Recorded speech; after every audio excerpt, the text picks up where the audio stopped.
Today we're looking at 10 grandiose wide receiver plays for the rest of the season. Some of these are pickups off the waiver wire. Some of these are players that are already on a team or possibly your team that I like a lot and I want to talk about today. But we are covering these wide receivers as we cover about 10 players a day. And we're going to do this throughout the season, but with the advanced metrics that we get from week to week. You have to hit that subscribe button right now. Stop missing out on the info of these players because we're dropping knowledge here, and this is going to help you make your decisions throughout the year. But let's dig in. Let's look at these players, and our first one today is Jameson Williams, and we got a situation here where he's suspended. He's going to be missing a good portion of the start of the season, and we don't know how this is going to look because Amon-Ra St. Brown gets a large portion of the targets.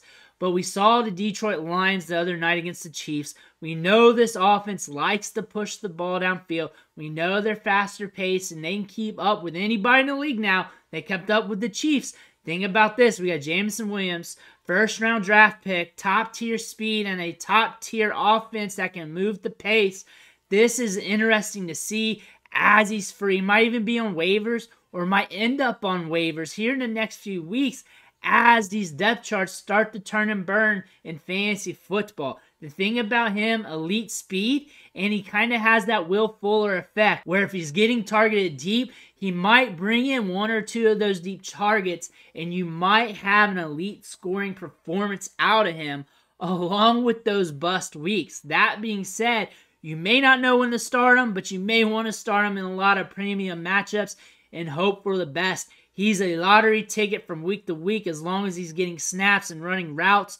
Guarantee you he's going to be stretching the field with a lot of 9 routes once they get him back on the field. This is going to help Amon-Ra St. Brown a lot because he's just going to kill it in the short to intermediate, while Jameson Williams has to be accounted for. If not, he's going to burn you because he's got that speed and he's more of a nuanced route runner than you think. My take is he's a Will Fuller type of wide receiver. You're going to catch some boom weeks. You're going to catch some bust weeks. That's something you may want. That's something you may want no part of because you may not know when to start him. Even though you may have some blow-up games, you might have had him on your bench because you don't know when to start him. So if you can't handle a player like that, you don't want to make those decisions from week to week, you may want to stay away from him. However, when he comes back, he will be a cheap guy in DFS, in DraftKings. You're going to catch him on the cheap when he comes back. And he could be at your wide receiver spot for cheap. And you catch that upside on any given matchup. And you're building around him with more expensive players. That's one way I like Jameson Williams this year. Next, Rashad Bateman, wide receiver 47. I think I'm going to do a full video on him here soon. But he's coming back from a Liz Frank. Might start it off slow. But also he's been looking good in practice. He's very efficient when he's on the field. Has good ball skills. Big time prospect coming out of Minnesota, but he's been injured off and on throughout his career. The thing about him, though, he's been dirt cheap. Everybody's been sleeping on him because of what we've seen the last few years. It hasn't been looking good. We don't trust the Ravens offense with these wide receivers. They pop off and on. We got Zay Flowers looking good. A lot of question marks. But he's at wide receiver 50 price tag here. He's in that range. At that part, there's no gamble. And the upside is, due to his talent, he could go off. He could do that or give you some good matchups here and there that you're just playing the game scripts with. So at his price tag, you could trade for him on the cheap now. Or just wait and see if something happens. Maybe he does start off slow and someone benches them for a running back or drops them for a running back and you can swoop in and get him. But you want the talent on your team. You want to look at that. Think about this offense, though. Any given week, Mark Andrews getting anywhere from 20 to 50% share of the targets. Kills it. Lamar Jackson running with the football. Kills the targets. The volume in the passing offense is a question mark. We got to know that. We got to account for that. But still, the talent with Rashad Bateman is there. Maybe Shoddy B goes to a different team here in the next couple years. Maybe things change. But right now, though, at the price tag, cheap player, cheap talent that you can get on your team.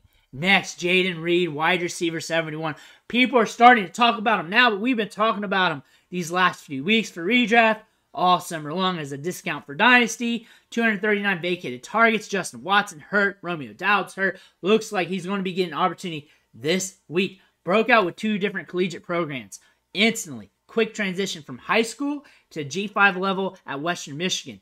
Then, instant transition from Western Michigan to Michigan State. Did well there. From G5 to Power 5. Now we're going to Power 5 to the NFL. He's already getting snaps with the first team. Looks like he's going to be in the slot. It looks like he's going to get opportunity in week 1. He's been looking good. He's got second-round draft capital, top 50 pick, right in the range where you want your wide receivers. This is a guy you need to pay attention to. He should be on a team right now. He should be on a team in your basic 12-man league. He should be on a team. If not, you may want to try and scoop him up. It might be hard to do, but you may want to look at that. Next, Chris Olave, wide receiver, 12 ADP. Why are you talking about him, Bruce? Everybody likes him. Everybody likes him. I think Chris Olave, for where you were getting him in drafts, was a value. You're talking early 3rd, late 2nd. He should have been early 2nd, pushing late 1st. I think the upside's grand. I think he's going to get a ton of air yards. I think he's going to get a good target share. I think Derek Carr's going to give him more accurate targets. I think the upside's grand. As long as he's healthy on the field, should be good to go every single week for you.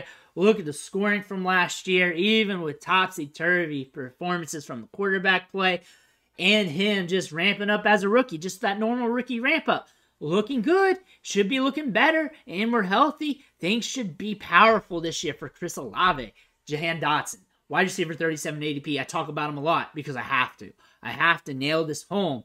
If you need a wide receiver on the cheap on trade, and if he starts out slow, because this game script this week against the Cardinals could start things off slow for him, because how impactful a slow game could be to a wide receiver, you may want to buy him on the cheap. Wide receiver 37 in ADP during drafts, and he was productive when he was on the field. The problem was he wasn't on the field much due to injury, but that allowed us to catch him at a discount because he would have blew up if he played a full season. He outscored McLaurin on a lot of weeks, out-targeted him in a lot of weeks, and he finished the year out strong.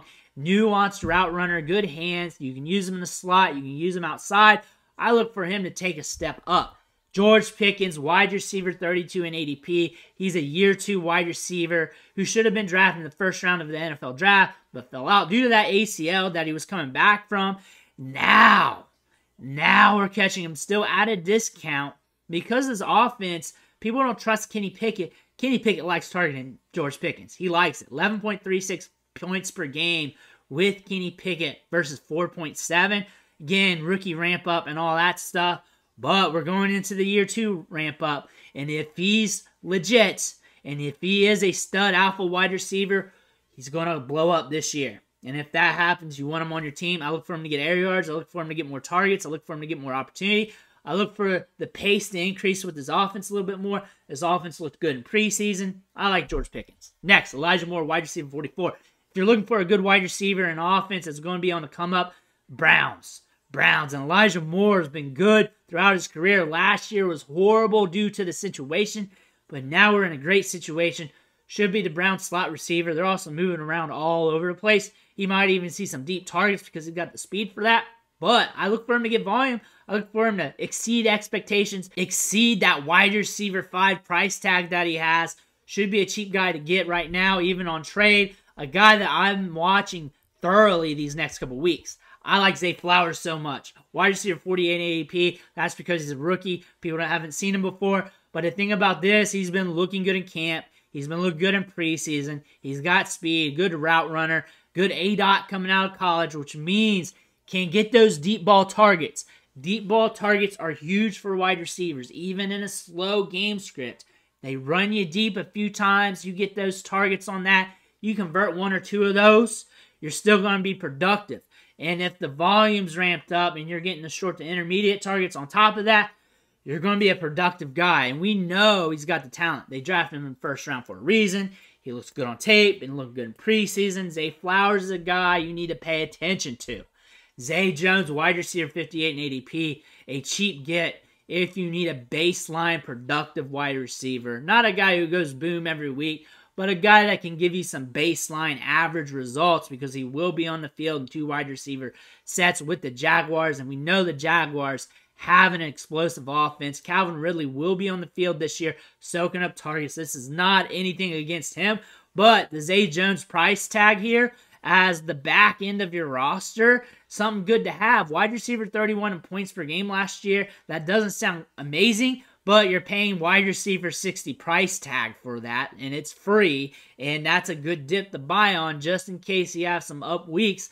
12th in red zone targets, 17th in receptions last year. Again, Calvin Ridley's going to eat into that, but he will be on the field. He will have some opportunity and some plus matchups. A guy you want to pay attention to, especially if he's still on your waiver wire. Trailon Burks, our last wide receiver today. Cheap, probably on your waiver wire. Keep an eye out on him. I don't think you need to run out and get him right now. I don't think you do. But you do need to pay attention to him because DeAndre Hopkins, first off, is going to soak up target share. And this is going to be a low-volume offense because it needs to be because you got Derrick Henry there soaking up clock, running the ball, and they're going to dictate the pace with the offense. But there's going to be a time, maybe, if something happens to Henry, then they're going to throw it a little bit more because you got Hopkins to lean on. And Burks is going to face softer coverages this year. Also has the size-adjusted athleticism to make things happen. He's also talented in his own right. Being a wide receiver, too, is not a bad thing, except when you're on a slow-paced offense. But at the pace increase, we've seen him flash at the NFL level already. We just need him healthy on the field. We need him developing. And maybe if something happens with this team or if they start running at a faster pace with the passing game, we may want Trailon Burks. Also, he has some upside because he's got that size-adjusted athleticism.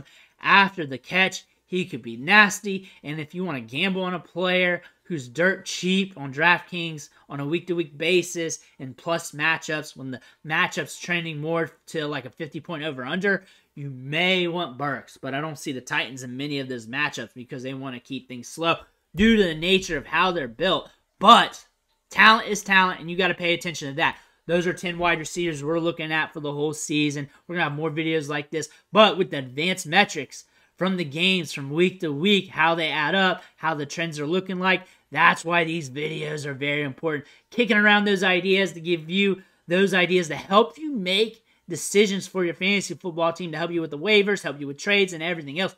Plus, looking at the stats, looking at things is also kind of cool, reading the trend lines and everything else. Even if it doesn't hit, doesn't work out, or you don't even want to make the move, it is something good to look at some of these numbers, these advanced metrics that we're going to be pulling out every week, every day, looking at these players, and I'm excited for these numbers to come out, excited to watch these games and see what happens with some of these players.